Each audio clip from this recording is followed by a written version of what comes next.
November 7th. I'm Scott. And I'm Rim. And this is Geeknights. Tonight we discuss the awesome board game, Oltremare. Let's do this. Today I interacted with the federal government in the only legal way I have to change the federal government. I did so as well, a few minutes prior to you doing so. Yeah, it was funny. I drove home from work, and I kind of went the back mountain way, because that goes right into Beacon, so I could stop and vote on the way home. And sure enough, I get there to vote, and I see Scott about 4 people ahead of me in line. Yeah, it was kind of annoying. Last time, I didn't know what ward and district I was in, and I had a little map, and I just found myself on the map, and I found out that I was in, I think, like District 3, Ward 1, or Yep. Ward 1, District 3. I forget what or which one is which. Ward 3, District 1. It's 3-1. That's all I got to know. But this time, they didn't have the map, so it was really kind of hectic, and people had to there had to be someone there telling you which freaking voting machine to use. Annoying. You see, I walked in, and there was a lady standing at the door, and she said, "What's your address?" And I said my address. That lady wasn't at the door when I got there. Ah, good game. Yeah. Though more importantly, there's a proposition up for vote in Beacon that I have feelings about, and it seems like all the hippies in town and old people have opposite feelings about. Yeah. It's this thing about the city wants to borrow $1 million in order to buy a bunch of land so developers can't develop on it. And I don't want to get into how stupid this thing actually was, and it's not at all a good idea. But the point is, old people and hippies are really for it. And it's almost all old people, local volunteers, running the election. And yeah, there was one semi-young lady who looked like someone's mom, and there was some other lady, but everyone else was a senior citizen, usually female. well, there's that one black lady who seemed to be the head official at this event. Ah, okay. She knew what she was doing. She was telling people what to do and directing everything. That's cool. And I noticed while I was standing in line that a few of the old people kept mentioning to people right before they walked in, "Don't forget to vote for the proposition at the top." And they were really phrasing it in a way to try to get people to vote yes. And finally, this election official notices this and starts yelling at one of the old ladies about how what she's doing is a violation of federal law and all sorts of things. She's going to kick her out if she doesn't stop it. She's influencing the vote. It's a terrible thing to do.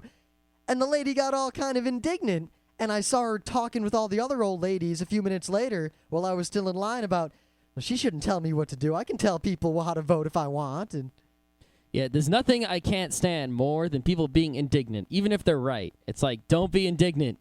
God damn it. yeah, Piss me off. I got stories about indignant people. I should probably save all of them. You know, there's not short of just outright evil people, like crazy genocidal killers. I think the number one personality trait I dislike is indignancy. Now remember, there's a fine line between asserting your rights and being indignant.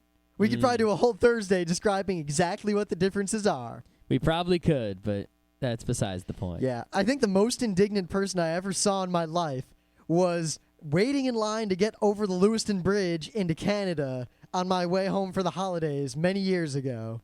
You know why I think I don't like indignancy is because it's the exact opposite of personal responsibility. You know, you're either saying, I didn't do anything wrong when you did, Or you're saying, it's okay for me to do something wrong. You know, no one can tell, everything I do is perfect. Yeah. yep, it's the No epitome. one can tell me anything. It's always the, "You're not the boss of me." Yeah. But yeah, at least luckily, I'm pretty sure our votes got counted because there's no debold anywhere near our election. No, we used my favorite style of voting machine, which is sadly, when I was a kid, these were the kind of voting machines that were used in my town, and I'm pretty sure they still are. They're the ones that were used back where I grew up because I remember going in with my mom when she voted when I was a little kid. Not only are they incredibly fun to vote in, but I don't see how they're so fun. you get to pull this lever and a curtain closes behind you, and then you go click, click, click, click, click, and then you pull a lever again. I could make a lever that closed the curtains if you wanted. Dude, I would sit there all day pulling the lever. Put a bunch of buttons on it with different names next to the buttons and switches. Don't do that. I'll be in trouble. I won't go to work. Yeah. No, but the other thing about this machine that I never actually realized before because I never paid attention is that you can't pull the lever unless the election official pushes a button on the outside of the machine. So if you try to go into the machine and like pull the lever, pull the lever 2 times and vote again, it won't work because you won't be able to pull the lever until the person on the outside pushes a button. Now, it seemed that there were really 2 kinds of people voting. I noticed a lot of people who I'm pretty sure had never voted before or something. Because, most people would get in line and then they'd be their turn. They walk in, they pull the lever, and then they unpull the lever like a minute later at most. I think they're just slow. No. But some people would walk in and kind of stand there, not really sure what to do. And they'd try to move a lever, like not the lever, but the voting switches, and they wouldn't move. And they'd tap at it, and they'd look around. Then by then, the election official would walk around and pull the lever for them to shut the curtain. Yep. I think it's just that a lot of people aren't smart, and even if they do it every year, every few years, it's like they don't remember how the stupid thing works. They just can't figure out machines at all. Like But Lewis Black said, he's not mechanical. there's a big sign right next to the lever. It says, pull lever to These begin people are voting. barely Make literate. selections. When finished, pull lever in opposite direction. Curtain will open. These people are barely literate. You can't expect too much from them. Luckily, the machine doesn't let you fuck up. You Yes. can't vote for too many people in the Yeah, wrong if you column. try to vote for like, A for governor and also vote for B for governor, you click down B, A pops up. This machine is perfect in every way for voting. It's awesome. The thing is, the company that makes these machines has been out of business for as long as I've lived, I think. Like, I remember when I would be, like, in kindergarten, I'd go to vote with my mom, and they would talk about how these machines are no longer made and no one knew how to maintain them or anything.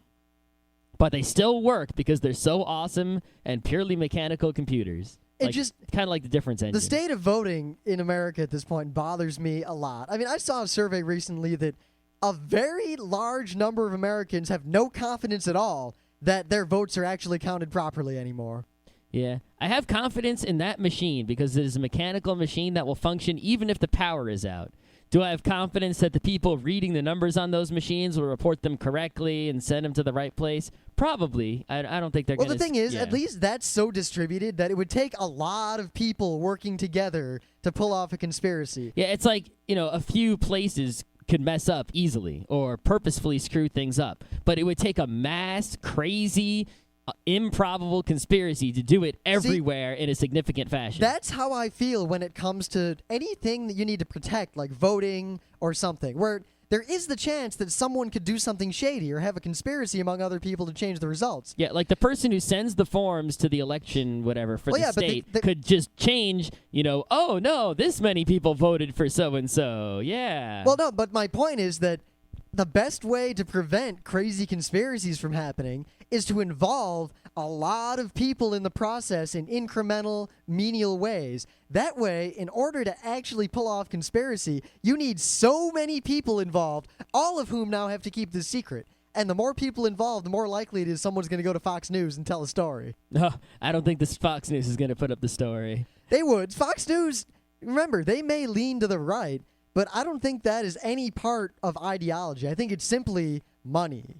Yeah. CNN leans a little bit to the left for money. BBC leans a little bit toward Britain for money.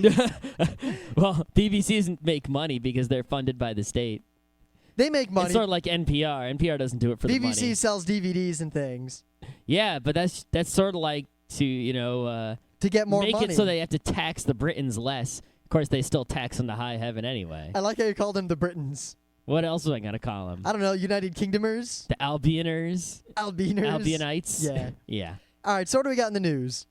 So, Maza 3, Mother 3, for those of you who don't speak Crazy Scott. a.k.a. Earthbound 3. Because if you don't know, there's a game called Earthbound, which is an awesome RPG that came out in Japan for the NES. Yeah, it didn't come out in the U.S. for the NES. It quickly gained a cult following in Japan. Yep. Then it came over to America and gained an even larger cult following. The NES didn't come to America. I Well, don't the think. SNES one. Right, and that game was called Mother. Then there was a game called Mother 2 for the SNES, and they released that one in the U.S. and they called it Earthbound. Now, they're both, they're the same game effectively, just it's on the SNES, so it's longer and better. Yeah, the NES one, it's good to go look at it just to see, but there's no point in playing it. You know what? Play it because the first 5 minutes are great. You're a little kid. Oh, yeah, there's no point in playing the whole thing. Well, I don't know. It's a fun game. The NES one? Yeah.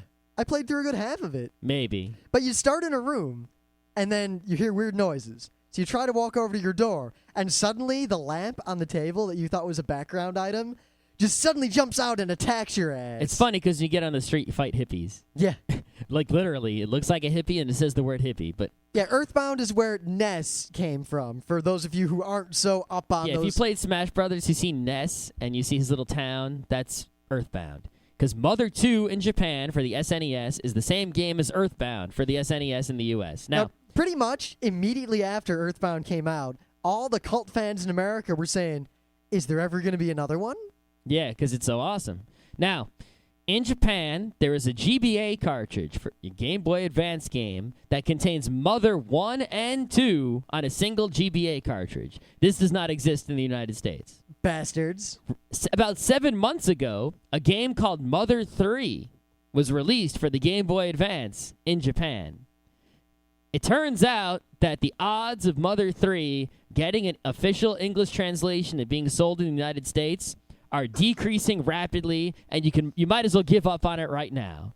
It's the end. I think the guy says he wouldn't look forward to a Mother 3 translation in the immediate future, adding that none of the writers are currently working on one, though maybe some of the translators that did not work for him may be in discussion. So they haven't even started working on this thing. You know and what if they were doing it, they probably would have been working on it already. My guess, and I'll bet that within 2 years this happens, that 2 years from now or so, they'll release a DS cart that has Mother 1, 2, and 3 on it. They got to put this shit, I'm telling you, I think. Virtual console? The virtual consoles where we're going to see at least Earthbound for the SNES on the virtual console. Regardless, there is a Mother 3 fan translation project. I'm a big fan of translations. Now, what these people are doing is they have a Game Boy Advance programmer. Game Boy Advance programming is actually not too complicated. And they have some translators. And what they're doing is they are translating the game. Then they are creating a patch. They're not going to give you the ROM for Mother 3. They're making a program or a patch that you apply to the ROM for Mother 3, which you get from somewhere else, to create a new GBA ROM that is translated Mother 3, when you will then play this ROM in some sort of Game Boy emulator, or maybe you'll put it on a GBA flash cart and then put that in your GBA, or maybe you'll turn it into a DS ROM and put that in your DS flash cart and play it on your DS, or who knows what you'll do with it. But that is currently your best bet for playing Mother 3 in English. But it's not done yet. It's cool that they're doing it the same way it used to be done back in the day. I mean, I remember when emulation started getting really big, and I got an SNES emulator that actually worked.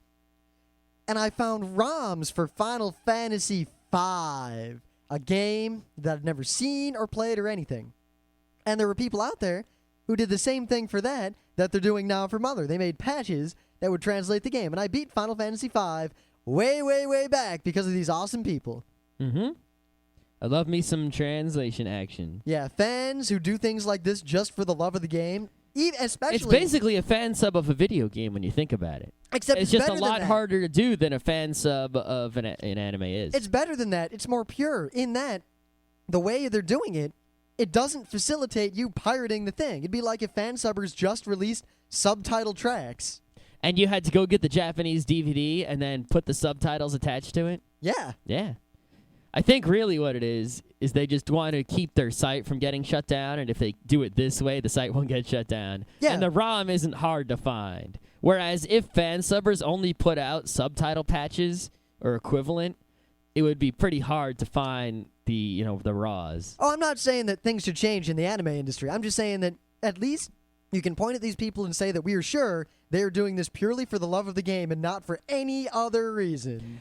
I just find it really...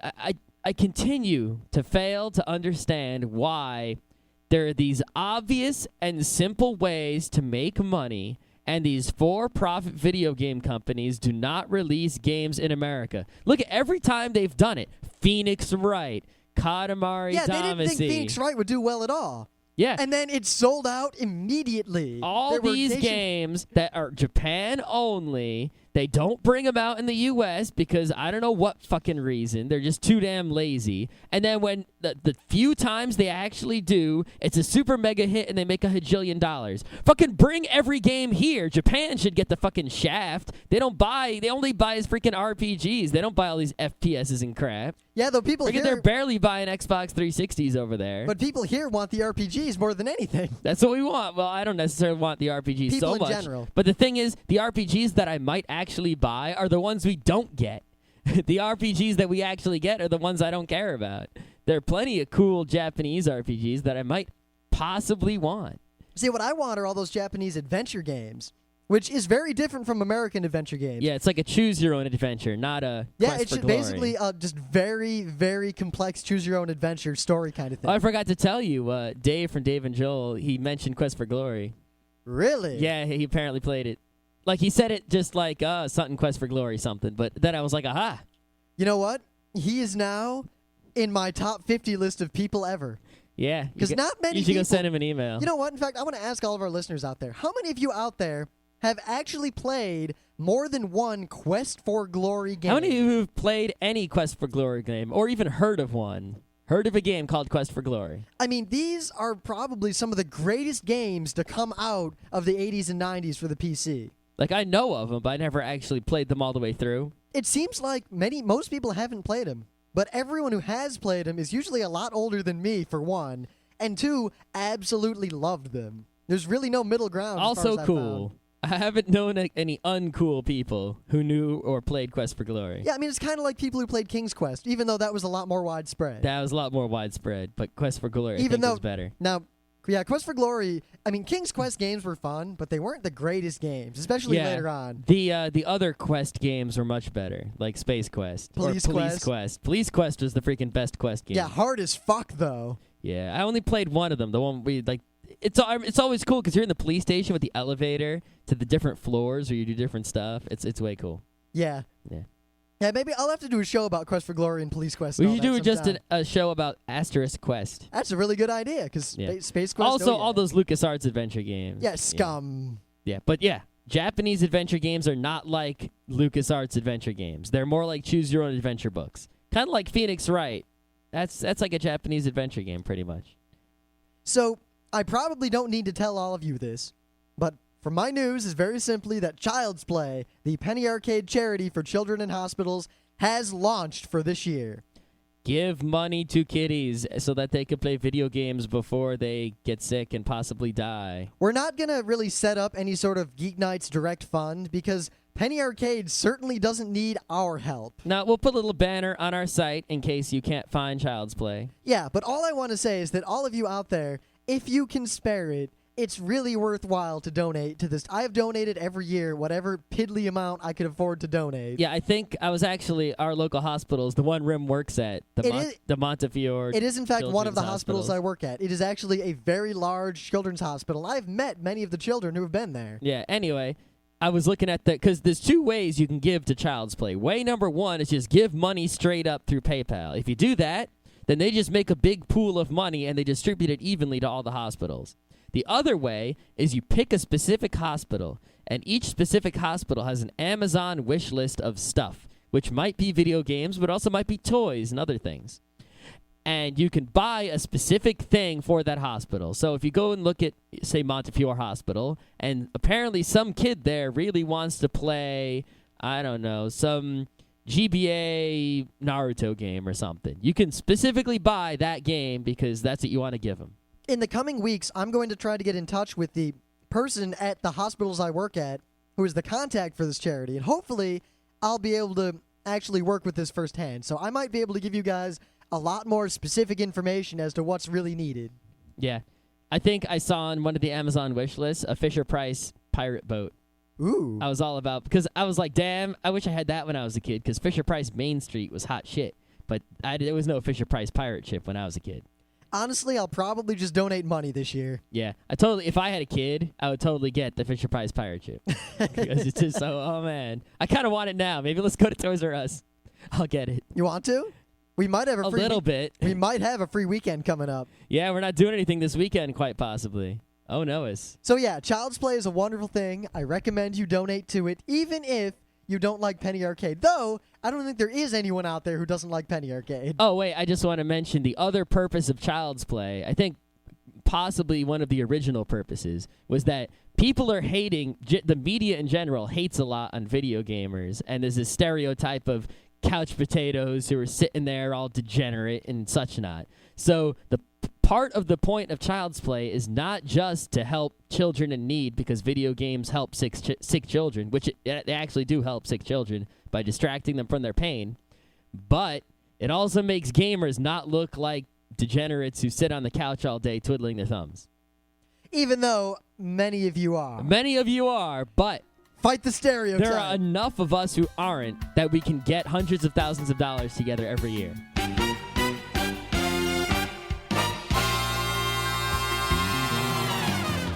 Things of the day. Aw, snaps. All right, so this is called Mario's Life, and it looks at first glance like one of those, sad clown flipping flapjacks, licking a girl, art house, kid in college made this film for a grade film.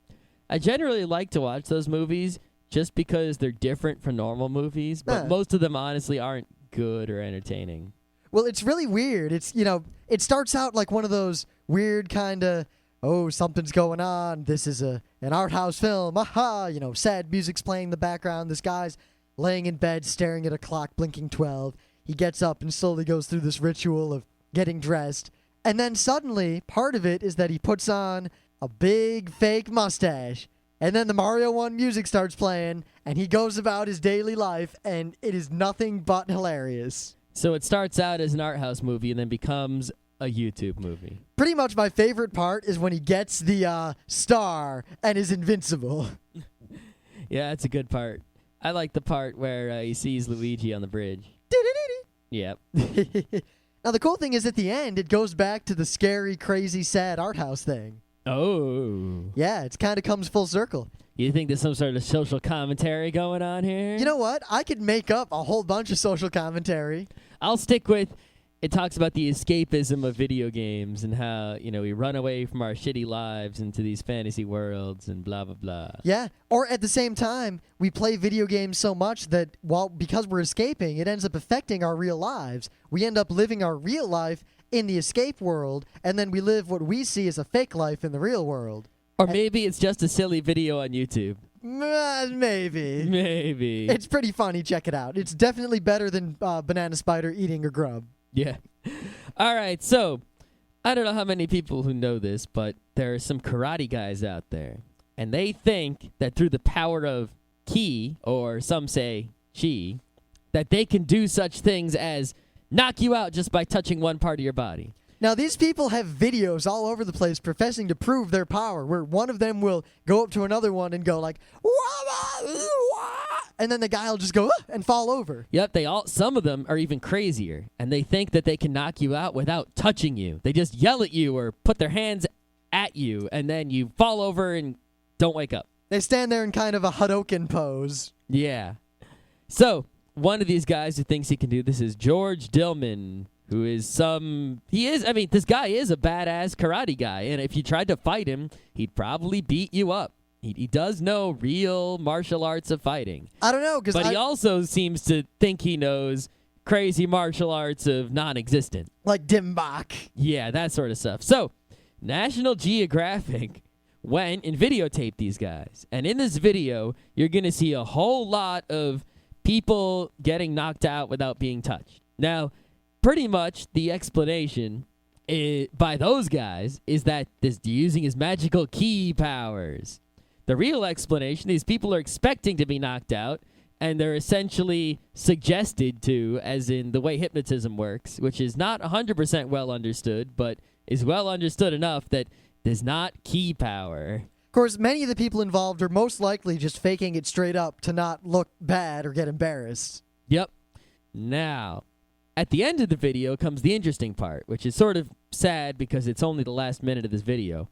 And that is where this awesome science guy comes up and he says, all right, try to knock me out without touching me. And it totally doesn't work at all. He just stands there with a smirk on his face while the guy's like, wah! And nothing happens. Yep, because it's bullshit. Yeah. Though what's really sad is this magic karate guy's explanation for why it didn't work. That is the funny part, which I am not going to spoil. That is the reason to watch this video, is the very last bit where the karate guy explains why the science guy wasn't knocked out. One thing I am going to spoil is that he says he's a non-believer. So what, if I don't believe I'm going to be knocked out, your magic karate powers don't work, then what the hell's the point? Yeah, no mugger's going to believe that shit. And if I believe you can knock me out without touching me, I'm not going to fight you. So he's admitting his own power is useless. But then he has some other explanations which are hilarious. Now, the way the other explanations go, I am now pretty much 100% convinced that the guy isn't just a misguided guy who thinks he has something cool. I'm pretty sure he is a straight-up and fully aware charlatan.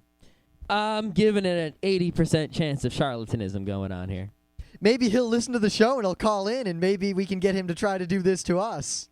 Somehow I doubt it. I mean, he didn't even do it himself for National Geographic. He had his top student do it instead of himself. Yeah, he'll do it on his own students, but not on you or me. Yeah.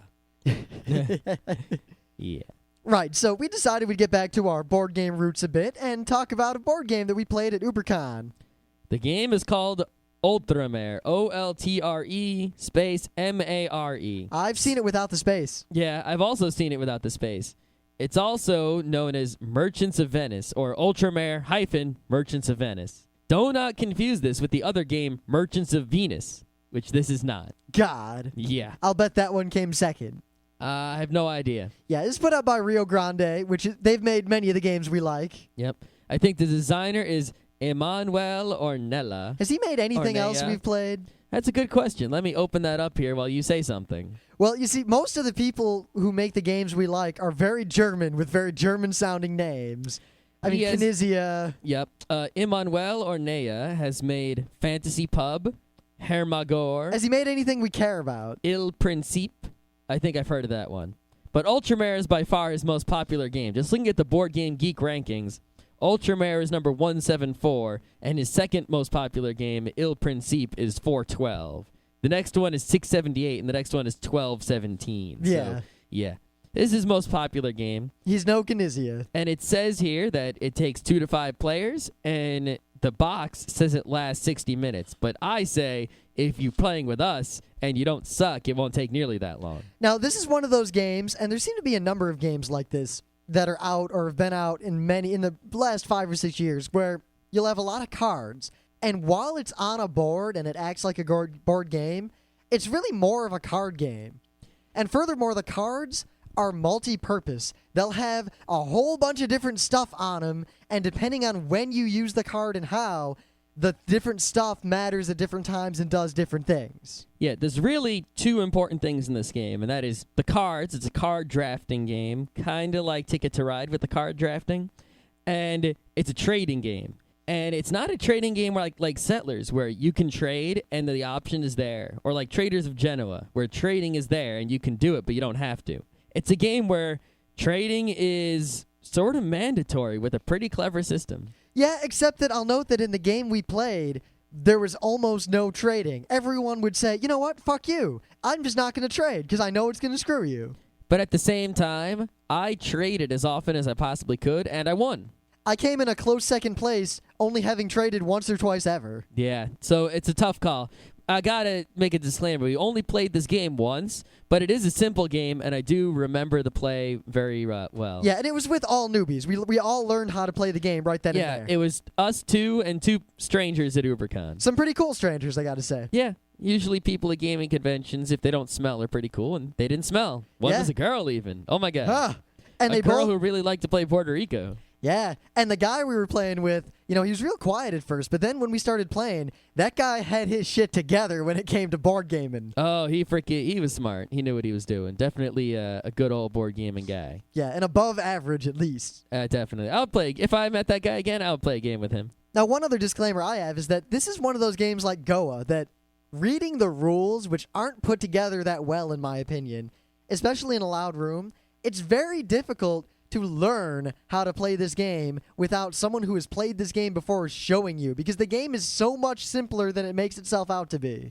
Yeah, I think the real problem with this game, Goa, and some others, is they have cards that have a whole bunch of symbols on them. And you kind of have to learn the symbols and what they mean when they're in different... Because you'll see I was hoping you were going to use a word like symbology. Oh, no. But, yeah, you have to learn the symbology. There we go. And you'll see the same symbols in many different locations. So not only do you have to figure out the meanings of symbols, but you have to figure out their meanings in different locations, in different contexts, and all sorts of things. So, unless someone explains it to you, it's pretty hard to figure that out without stumbling through an entire game and then playing it correctly the second time through. There's also the issue that there are a lot of disparate game mechanics where... Disparate? Yeah. Yeah. If you do things in different parts of the game, like different parts of your turn are like totally different games with totally different mechanics. That a lot of games are very unified, where every part of your turn feels like part of this unified whole.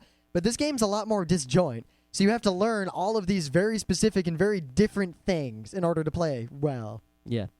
Now, I'm not going to go into all the details, but the basic mechanic of the game is you have cards in your hand, and you have a card in front of you. And the card all cards are the same, but on every card are two important spaces. There's a number at the top, and there's a bunch of card symbols at the bottom. So let's say the card that's out in front of me right now, the number at the top is 4. That means I can have 4 cards in my hand. That's my hand limit. Then at the bottom, there are 3 card symbols. That means I have to play 3 cards this turn. Now, must. If you on your previous turn play a card, this is the whole game, that says on the next turn you have to play 4 cards, that's not an option. You must play exactly 4 cards on your next turn. No less. And if you have put yourself in a position where you cannot easily play 4 cards, the game just basically takes out a dildo and rapes you with it until you are able to play 4 cards. Yeah, if you don't have enough cards to play, you can either trade other people in hopes of, trading a card for 2 cards or trading away victory points for some cards. And victory points are money in this game, which I like that mechanic. Yeah, a lot. you can trade victory points and money. You can trade pretty much anything you've got. Yeah. Also, you can always buy cards. The buying mechanic is very simple. It costs you a bunch of victory points to buy very few cards. Unless you've done something clever to get cards from the cheap. But even then, you're better off not buying cards. Yeah. Now, you might think, all right, if the game has this trading mechanic, but you're really trading with someone whose turn it is, because the trading is like a settler, so you can only trade with the person whose turn it is. Well, generally always help them, so why would you ever trade with anyone? They add, to make sure that trading will happen, a really cool incentive, where anytime you trade with someone else when it's their turn, they don't get anything other than the trade, but you get a little token, and whoever has the most of these tokens gets a bunch of bonus points. Yeah, so if you pull off trades that help other players maybe a little bit, but also help you a little bit. Like, you can make an even trade, and if it's not your turn, you actually come out ahead because you get a prestige token. If you're way ahead in prestige tokens, you don't want to trade because getting one more doesn't help you.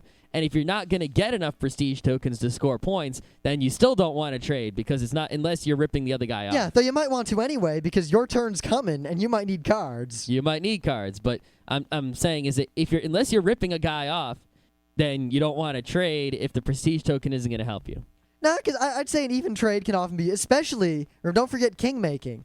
Always trade with someone who's losing. That's true. If you are the winner, you do want to trade with the losers. Yeah, if you're in second place, you trade with the third and fourth place people. That's right. Okay, so what happens is, let's say I'm sitting here and I have a hand limit of 4 and I have to play 3 cards. Well, I take 3 cards from my hand and I lay them out there in the order of my choosing. Now, I have to be smart about this because whichever card I put out last or on top is going to be the card for next turn that determines my hand limit and how many cards I'm going to play next turn. So if all the cards in my hand say, next turn you will play 1 card, well, guess what? Next turn I'm going to be playing 1 card. Yeah, basically you're all playing this solitaire, solo, not really interactive, basically solitaire drafting game with these goods cards. But at the same time, you're trading and interacting with all the other players in order to augment what you're doing on your own little board. Yep. And pay attention to what they're doing and trying to do anything you can to screw them up. Yeah.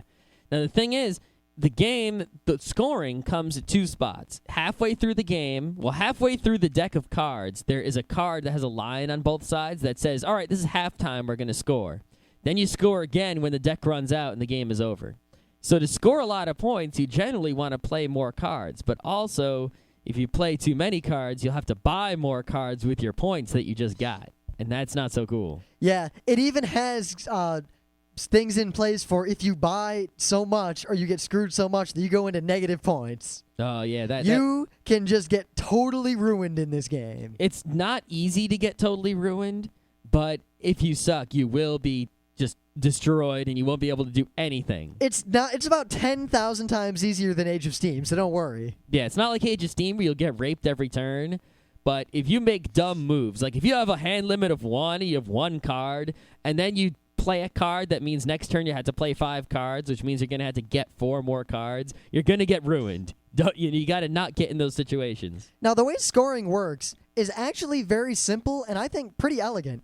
You'll have these goods, and when you play the card, say I play 3 in a row, you can play whatever goods you want, whatever order you want, and there are different types of goods worth different amount of points depending on how many you have played consecutively. So let's say I've played, I'm just going to make stuff up because I don't even remember the goods from the game. Ruby, salt, wheat, All right. God, cloth. that's right. We were playing the game with these other people, and we've been playing, Verrater and Moiter and those kind of games, which we bought in German. Mm-hmm. So when I see rubies, I say Rubine, and when I see salt, I say Sals. That's what I say. It's only in a German board game context. Like if I go to the jewelry store and there's a ruby, I say, ooh, a ruby. I don't say, ooh, a rubine, even though I might for hilarity. But if I'm playing a German board game or any board game and I see a ruby or a salt, it's Rubine and Sals. The worst thing is we weren't even doing it to be funny. It just came naturally, and then the other people are like, what the fuck are you talking about? The Rubines. And we're like, oh. I'm like, yeah, the Rubines. What do you, like it was obvious. But all right, let's say I played 3 Sals and 2 Rubines. Okay. And then 5 corn. All right. Now, the scoring works on if you've played 1 of something, you get X points. 1 point, pretty much always. If you've played 2 of something, you get Y points. 3 of something, and the scale is different for every good. And you have a piece of paper in front of you that shows you all of these things. You really want to try to optimize this by getting the optimal number. I mean, say Rubine maxes out at 4 cards. So playing 4 Rubines in a row gets you a bunch of points. If you play 8 in a row, you get the same number of points because it's not per card that you get points. It's per set of cards. Yeah, so if I play 1 Rubine, then 1 wheat, then 1 Rubine, that's not so good. Yeah, but if you play 2 Rubines, then 1 wheat, you get a lot more points. Oh, you get mad points for 2 Rubines in a So row. that's another reason you want to trade is to try to get the optimal sets and also to deny other people optimal sets in order to get the most points. Yeah, the other thing is, like, at most, 3 Rubines, and I'm not sure if it's 3, but, like, rubies are rare, of course. So if you play 3 in a row, you'll get maximum points. Playing 4 in a row or 5 in a row doesn't get you any more points than that. You got the maximum already. So sometimes you want to break it up if you have a whole bunch of something, because you want to play, like, 5 in a row, then something else, then 5 in a row again, because 10 in a row is the same as 5 in a row. Now, the only other mechanic is that the game comes with these really little nice cardboard paper ships. Oh, the boats? Yeah, the boats, they're a lot like those boats from the Pirates of the Spanish Main collectible boat game. Yeah. And the way these work is whatever card you put on top that determines how many cards you have to play on the next round will also have it'll also have a symbol on it that says... Well, all the cards you play have symbols. Yeah, but it'll have a symbol that'll say how far the ship moves. No, it's how many boat symbols on all the cards you play, remember? Oh, yeah, whatever. Yeah. When you play all the cards you play, let's say I play 3 cards on my turn, there's 4 potential symbols on the side of any card. There's money, pirate, boat, and draw cards. They might not all appear on a given card. In fact, most cards have very few, if any. Yeah, so then there's a little chart. So let's say I play 1 card, and it has a money symbol, and that's it. I get 1 money when I play that card. Let's say I play 2 cards, and they both have money symbols. Well, according to the chart, 2 money symbols means I get 3 money. I'm just making it up. Let's say I play 3 cards, and all of them have a money symbol. According to the chart, 3 money symbols means 5 money. It's the same as the other scoring. It's just a chart of increasing returns. Yeah, so pirate is pretty bad. Pirate means, let's say I play a card with a pirate symbol. That means I draw a card from the deck, and I put it in my pirate pile. At the end of your game, the pirate pile is minus 1 point per card in the pirate pile. You don't want pirate cards. Yep, but there are a whole bunch of ways around that because there's a mechanic where you can buy cards out of your pirate pile and all sorts of things. Yes, there's also a way we'll describe shortly in which you can avoid putting anything in your pirate pile. Now, there's also a board, and your ship sits on the board at a port. Mhm. And all the ports have little symbols on, little tokens to start, and they have different symbols. The tokens all do different things. So if you move your ship based on how many movement you were given by the cards you played, which, like everything else, you must use. If you get 2 ship movement, you must move 2 ship spaces no matter what. Yes, let me break it down. You play 3 cards. 2 of them have boat symbols. You have to move your boat 3 spaces. You move it 3 spaces, and you end up on a spot on the board. The spot on the board has a little disc. You take that disc and you put it in front of you, and if you have a disc in front of you already, that one's gone. Now, generally, I mean, I'm not going to go into all the discs because it doesn't really matter, but they'll be active as long as you sit in that port. So if you get to a port that has a nice one, like one I really like is the anti-pirate, which protects you from pirates. Yep, it's Then- great because you get that and you play all the pirate cards you want. If you keep playing cards that don't have ships on them, you'll stay in that port every round, but you keep the anti-pirates. You can play as many pirates as you want. The Then girl in our game did very well early on by finding a place that gave her money and just camping there dumping cards. Yep, but as soon as you play a card that has a boat symbol on it, you're going to have to move your boat, and you're going to have to lose whatever token you have. And if you don't land on a spot that has another token, then you're not going to have a token that gives you a boost. You pretty much want to keep their harbor tokens. You pretty much want to keep one of them in front of you the whole time, and you also want to strategically have the right one for the right situation, because some of them really aren't that useful. So you've got this card drafting game, you've got this trading game, and you've got this move around the board game, all linked together into this game as a whole.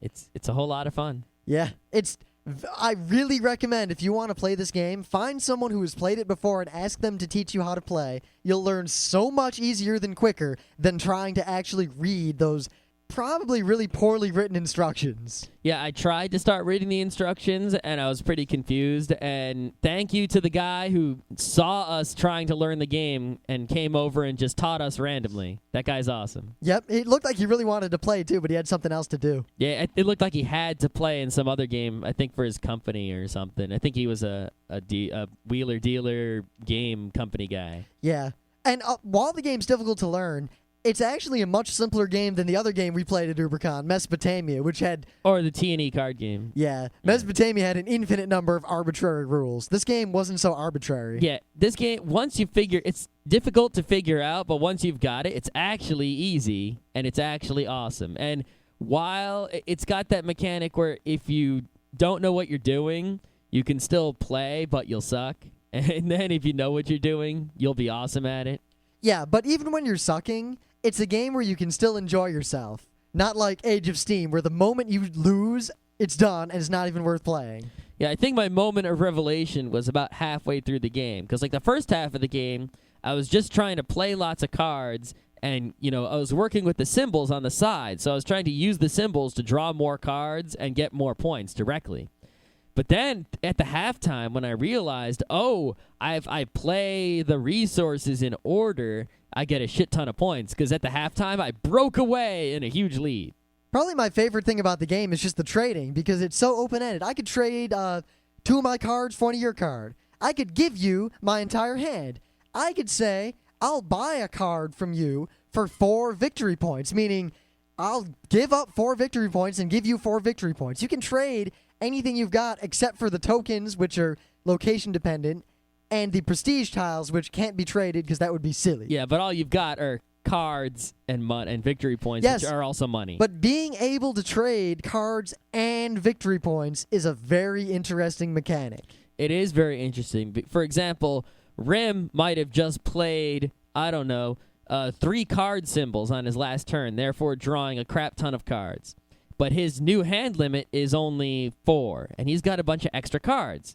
On my turn, I don't have enough cards, and I need to play 1 more. And it costs 3 to buy one from the deck. It costs 3 to buy 1 from the deck. So let's say I'll just sell my card to Scott for 2. Yeah, but I think if you have too many cards in your hand, don't the extras go in the pirate pile? I don't remember. I think they do. So at this point, I might be able to buy a card from Rim for less than it would cost to buy it from the deck. And Rim also doesn't have to put a card in his pirate pile. So you can work out cool stuff like that. The trading could be really interesting. Of course, it seems like it'll suffer from settler syndrome, where if you're playing with all experienced players, they'll tend to not trade much at all because they don't want to help anyone out unless when they're king-making. Yeah, people will only trade if they're smart when they're king-making or when there's an obvious advantage. And I think the introduction of the prestige tokens actually it makes a slight advantage for someone to trade an even trade. Because in Settlers, you would never make an even trade, almost ever, or you might, do it arbitrarily because it's so even. Well, I did something kind of ass near the end of the game where I was like, you know what? And I went to all the other players. I was like, I'll give you a victory point for nothing. I'll give you a victory point for nothing, too, to get some prestige tokens that gave me a bunch more points than I gave up. I think the thing is that when you did that, eventually all the players are like, all right, I'll do it too. And then everyone ends up giving every player 3 victory points on every turn, and then it gets silly. Yeah, well, I mean, giving more than one puts you at a loss. Not really. It depends. It does depend. Like if I was, for example, if you were way ahead in the game and the amount of points you got from prestige tokens might put me ahead, would people trade me? Would let me give them a victory point for nothing so I could get prestige tokens to catch up to you? That's the reason the game falls victim to Settler Syndrome very easily. Experienced players see right through that sort of crap and know exactly what you're trying to do when you trade with anyone. So among experienced players in a game like this, typically any trade will only happen if both people are desperate or the disparity between the two players point-wise is so great that the player on top is not worried about the player on the bottom. I could see in close games a symptom of pick the winner, where the guy in first and the guy in second, and if they're close enough that the prestige tokens will matter, the two players who are losing and might not be able to win might choose for the second place player to win by making sure that they win on the prestige tokens, if that makes the difference. Well, if they wanted to do that, remember, they could just give all of their victory points to another person. Oh, that is true. You're right. So it doesn't matter. You're right. Great. It's not really a problem, because if you play with the kind of people who would do that, just don't play board games with them. Yeah, but it does leave open the possibility, which is a slight flaw. Yeah, but a lot of games have that. Even in Tigris and Euphrates, if you're losing, you can just use your disasters to screw people, or just throw conflicts out just to screw someone and let someone else win. That is true, but it's not as openly blatant as giving someone all your victory points and, trading them cards just to help them out perfectly. Yeah, in the end, though, I think it's a game we'll probably buy, because I'd like to play it again in the quietude of my own home. Yeah, it was $40 at the convention. I wasn't about to pay that much. I would pay $30 probably. We'll probably buy it the next time we go to Rochester at Millennium. I think most of the reason I didn't want to shell out so much money is because it's primarily a card game. You can play the game pretty much entirely with this deck of cards, and there's a big board that's all fancy with these fancy boats and this scoring track around the edge. That's like one fraction of the game, yet when you play the game, that's the big centerpiece. It doesn't really make sense. It feels sort of like I'm getting ripped off buying this big fancy board that I barely use. Yeah, the game is definitely, in some ways, a throwback to the old high production value syndrome with games like Entdecker, where they really overproduce a game in order to charge a lot more money for it or to make the game really impressive looking. It's sort of like St. Petersburg, which is basically just a card game, yet if you buy it nowadays, you get a board and you get a few wooden pieces that is pretty much just a map of put the cards here. When you could just put the cards, arrange them on your own. Entdecker came with so many gratuitous pieces. Yeah, the huts. Yeah, the huts could have been a lot simpler. I like the huts, though. They're fun. Yeah. They're fun. I'm not going to argue they're a good game mechanic, but they're fun, and I like them. They're an okay game mechanic, but we'll talk about Entdecker some other day. We will talk about the huts and Entdecker some other day. Stay tuned tomorrow. We'll probably talk about anime, maybe manga.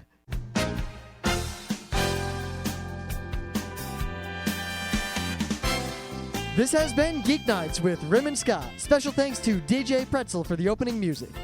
Be sure to visit our website at www.frontrowcrew.com, where you'll find show notes, links, our awesome forum, a link to our Frapper map, and links to all the RSS feeds. We say feeds plural because Geeknights airs 4 nights a week, covering 4 different brands of geekery. Mondays are science and technology. Tuesdays, we have video games, board games, and RPGs. Wednesdays are anime, manga, comic nights. And Thursdays are the catch-alls for various rants and tomfoolery. You can send us feedback by email to geeknights@frontrowcrew.com. Or you can send audio feedback via audio. Just click the link that says Send Me an Audio on the right side of our website. If you like what you hear, you can catch the last 100 episodes in iTunes or in your favorite podcatcher. For the complete archives, visit the website, which has everything. Geeknights is distributed under a Creative Commons Attribution Non-Commercial Share-alike 2.5 license. This means you can do whatever you want with it as long as you give us credit, don't make money, and share it in kind. Geeknights is recorded live with no studio and no audience. But unlike those other late shows, it's actually recorded at night.